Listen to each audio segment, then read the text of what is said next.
a trigger point or like a lot of dense tissue. I mean, one of the things that I'll do is have them engage the muscle, especially like on the back where there's like lots of layers, so that I'm positive I know which muscle I'm talking about. Because if I'm gonna do some elongation, I wanna know the direction of the fibers, right? Because my rhomboid fibers run this way, my trap fibers run more this way, you know, my middle traps really run horizontally, my erectors run vertically. So if I'm trying to elongate an erector by going towards like the rhomboids, then I'm not going to be very effective. So I want to make sure I know which muscle it is.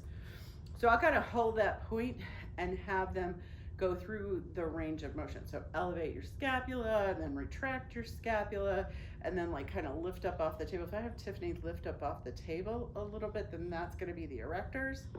So yeah, so depending, thanks.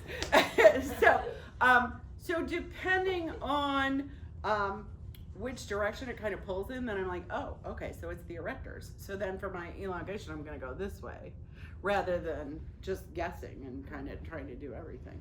So, so for me, I kind of get them to engage, and then I like to do sort of a PNF thing that I feel like that's really most efficient for me.